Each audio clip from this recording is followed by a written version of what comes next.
And I think Coach Prime might have been watching my channel because they finally got that ball to number 4, Omarion Miller. Hey, great things happen when you get the ball to 4. Remember that. Hey, offense is looking good. We just might be back, Boulder. Say no more.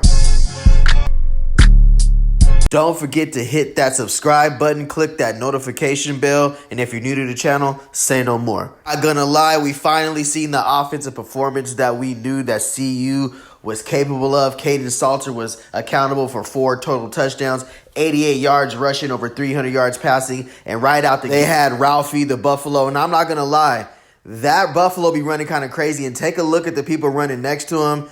I was rolling when I seen that because they literally trained for that all day. But that Buffalo takes one wrong turn. You never know. But anyways, back to the game. Kaden Salter, you know, it's been a long 3 weeks for this young man, but he came out. He handled the pressure well. You know, he transferred over to Liberty, and this is what he came here to Boulder to do, to replace Shedeur Sanders and be able to still be legendary. And what he did right out the gate was no short of that. Omarion Miller, 29-yard touchdown with a rope from Kaden Salter. Everybody that was talking about, oh, he can't throw from the pocket, I don't want to hear that. That was a beautiful throw in the back of the end zone, perfectly placed in number 4, Omarion Miller. And if you've been watching my videos, he has been around in this offense for over 3 years now since he stepped on the scene as a freshman versus USC. What a great route that he did using inside leverage, stepping on the top of the DB's toes, and he threw his hand up now that we got our quarterback situation together. Sincere Brown, the clear speedster and playmaker, 6'4", 6'5", really Randy Moss looking. As you can see, Kaden Salter rolls out to the pocket, extends the play. Perfectly lob pass to keep Sincere Brown in stride. Sincere Brown catches, and as you can see, he's running like he's back in the neighborhood when his mama said you had to be in the house before the streetlights came on. That's literally how he was running. He might as well just kept running straight back to the house and said, look, I made it before the streetlights came on. He is one of the top 4.3 early 4.4s, in my opinion, on speeds.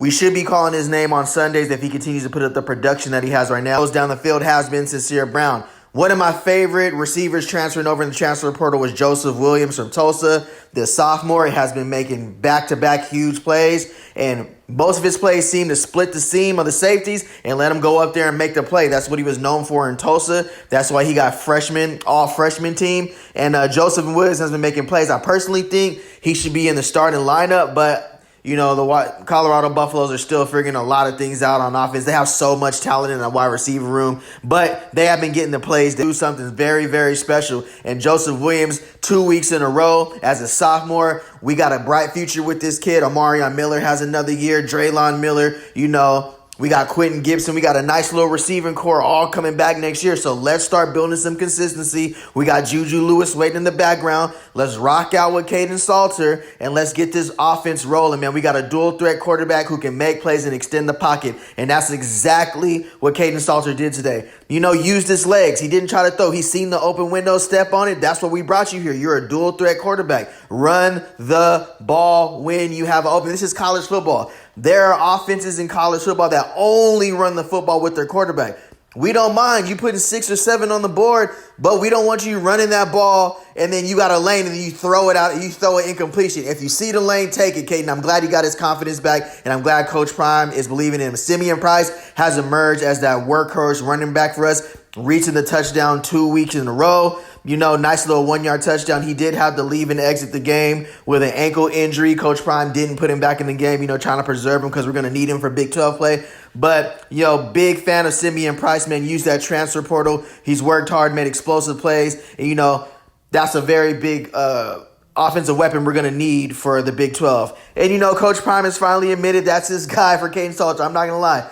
You know, when you coach your son, Shedeur Sanders, when you had him as your quarterback, and I don't know what was going on after Georgia Tech game and after Delaware, what Coach Prime was trying to see in Ryan Staub. That experiment was cool. I'm not going to lie. When I seen Staub come in against Delaware, he was moving the offense. But I do believe that Kaden Salter was unfairly pulled, as though it's not like he was playing bad, but there were some things that Kaden Salter could have done better. I'm just glad that Coach Prime is taking accountability and admitting that Kaden Salter is the one, and you got to roll with your confidence. You got to roll with your quarterback and give him confidence, bro, because you would have never did that to Shedeur. That's just keeping it real.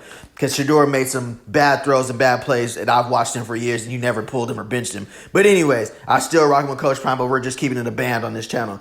Now, for Kaden Salter, I would be like, yo, I don't know what's going on. I transferred from Liberty. You guys said you wanted me. It was going to be a quarterback competition between me and Juju. I didn't do anything to get benched. I didn't play. I was still trying to learn the offense and everything, but you know, he's bouncing back. Arden Walker talked about the defense. The defense got to step it up. We got to get to the quarterback. We did way better last year's job of getting sacks in the Big 12 pause and getting to the quarterback. But overall, for this CU Buffaloes football team, I feel like this is a great game to build on. Again, it's Wyoming, so there are still some concerns.